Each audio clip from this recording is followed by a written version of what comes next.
Hello. क्या हाल चाल है? आज मैं फिर आया हूँ बात करने के लिए। अम, थोड़ा इस बार मैं टॉपिक उठा रहा था कि कई बार लोग कहते हैं कि भाई अ, मेरे को इमोशनलेस बनना है, कि मेरे मेरे में इमोशंस हो ही नहीं, मैं किसी चीज़ के लिए रिएक्ट ही ना करूँ। मेरे को लगता है कि इमोशंस से मैं हर्ट होता हूँ, हमेशा मुझे कोई ना कोई दुख पहुंचाता रहता है। तो ये एक रियलिटी है कि जब भी हम कुछ जब किसी चीज़ से अटैच होते हैं तो इमोशनली होते हैं, क्योंकि हम इमोशनल बीइंग्स हैं।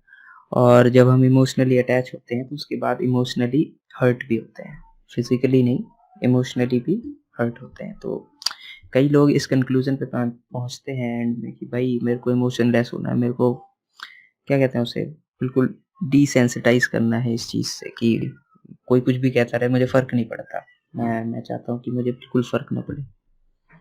तो क्या ये सही है कि भाई कोई कुछ भी बोलता रहे, बकता रहे हमारे आस-पास और हमें फ़र्क ही नहीं पड़ रहा, हम रिएक्ट ही नहीं कर रहे उसके लिए?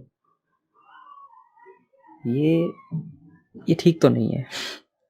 इमोशनलेस होना एक बहुत ही हॉरिफिक ट्रेजेडी है जो आप एक ऑप्ट इन कर सकते हो अपनी लाइफ में, because emotions drive everything in human, not even human, के जानवरों में, एनिमल्स में भी इमोशंस ड्राइव देम। एक माँ का अपने बेटे के प्रति इमोशंस होता है, इमोशनल अटैचमेंट होता है। एक एक लड़का का लड़की के प्रति इमोशनल अटैचमेंट होता है। भाई बहन के बीच में इमोशनल अटैचमेंट होता है, दोस्तों के बीच में होता है। दोस्तों को जरा सा खरोच आ जाए ना तो दिमाग खराब हो जाता है हमारा कि मैं तो उसको छोड़ूंगा नहीं। तो इमोशंस हमारे लाइफ की एक फाउंडेशन है, इससे आप दूर नहीं भाग सकते किसी भी कीमत में, किसी भी कीमत पे इससे दूर भागना इम्पॉसिबल है। और अगर आप भागते हो तो इसके जो बेनिफिट्स होते हैं उसको आप लूज कर दोगे। जैसे कि दूसरी कंट्रीज में देखते हैं कि भाई एक इंसान का दूसरे इंसान के प्रति कोई इमोशन नहीं होता है, जरा सी बात, एक एक मुर्गी के अंडे के लिए इंसान को काट डालते हैं। तो क्या ऐसी दुनिया पसंद है किसी को? कोई नहीं चाहता यार कि वो ऐसी दुनिया में रहे जहाँ लोग इमोशनली बिल्कुल भी बाउंड नहीं है एक दूसरे से, बिल्कुल भी। लॉज और गवर्नमेंट और फलाना डिमका जो भी है हमारा, वो तो एक साइड की ही बात हो गई। लेकिन अगर एक यहाँ पे कोई लॉज नहीं होते ना, दो आदमी के बीच में क्या कोई रूल्स होते हैं कि नहीं तुम मुझे ऐसे देख सकते हो, तुम नहीं देख सकते? ये इमोशंस होते हैं जो हमें अलाउ करते हैं someone to at least admire us, to scold us, डांटना, फटकारना, प्यार करना, गले लगाना, बातें करना। ये इमोशंस ही होते हैं जो हमें कनेक्ट करते हैं आपस में एज ए ह्यूमन बीइंग। अब अगर आप उसको ही डिटैच कर दोगे अपनी ज़िंदगी से, अपने ब्रेन से, कि भई मुझे इमोशनलेस रहना है, इनसेंसिटिव रहना है हर चीज़ के लिए, तो the things will become very difficult. जो इसका अल्टरनेटिव है, जो इसका दूसरा तरीका है, वो ये है कि इमोशनलेस होने की जगह इमोशनली स्ट्रॉन्ग बनना ज़्यादा बेटर है।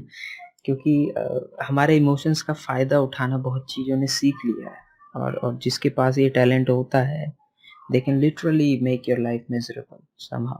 So फॉर एग्जाम्पल अगर कोई लड़का आपका, कोई इंसान आपका इमोशन का फ़ायदा उठाना चाहता है, पहले उसने बहुत तगड़े तगड़े वादे किए, चीज़ें करी, और बाद में क्या हुआ कि धोखा दे दिया किसी वजह से, मान लो छोड़ के चला गया, या जो भी कॉन्ट्रैक्ट था अपना आपस में एक म्यूचुअल, वो उसने उसको ब्रेक कर दिया, उसको फॉलो नहीं किया, तो यहाँ पे प्रॉब्लम आ जाती है ना।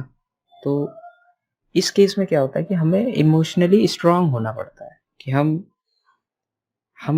इमोशनलेस भी नहीं है, हम रोबोट भी नहीं है, बट हमें पता है कि चीज़ों को कैसे हैंडल करना है। अपने सुख और दुख की चाबी किसी और को नहीं देनी है। ऐसा ना हो कि वो चाबी घुमाए, हम यहाँ रोना और हँसना गाना स्टार्ट कर दें। तो उस ट्रिगर को हम कंट्रोल कर सकते हैं कि कोई हमें कितना हाई एंड लो फील करा सकता है, that is called emotional control. और कह सकते हो कि इमोशनली स्ट्रांग होना, रेदर देन कि इमोशन लेस होना इज वेरी ट्रेजिडी। अभी आपके मम्मी पापा को कुछ हो गया और आप इमोशन लेस हो, फ़र्क ही नहीं पड़ेगा भाई, वो अगला बंदा परेशान है, लेटा है। You're not giving anything about it. So that's and think about yourself. If the world is emotionless in your context, तो आप गिर गए कहीं रोड पे, आपका कुछ हो गया, कोई दुर्घटना हो गई और everybody is doing there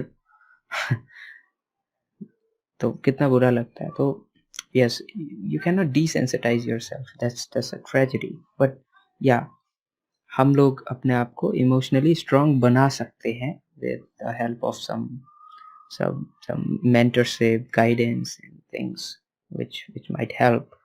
So I would prefer keeping emotionless is not even an option for a human being, क्योंकि the world is driven by emotion. You have हमारे पास, हमारे देश के लिए हमारे पास इमोशंस होते हैं, हमारे चाहने वालों के लिए हमारे पास इमोशंस होते हैं, रिश्तेदारों, दोस्त, सबके लिए इमोशंस होते हैं। तो इमोशनलेस होना is not a choice, it should be कि हम इमोशनली स्ट्रांग बने और लोगों को भी इमोशनली स्ट्रांग बनाएँ जो हमारे जानकार हैं, ताकि वो ट्रैप ना हो जाएँ। आजकल ऐसे एडवर्टाइज़मेंट्स वगैरह आते हैं कि भई आपको सेल करने के लिए इन साइकोलॉजीज़ का और थ्योरीज़ का यूज़ किया जाता है। सो स्ट्रांग रहिए, ऐसा नहीं है कि मतलब कहीं भी बह जाएँ बस, but being strong is a good thing. Being emotionally strong is actually healthy rather than emotionless. Yeah, यही टॉपिक था, इसी पे मैं सोच रहा था कि कुछ बातें कर सकते हैं चर्चा। बताना कैसा लगा, अच्छा लगा तो सपोर्ट करना, otherwise have a great day, take care.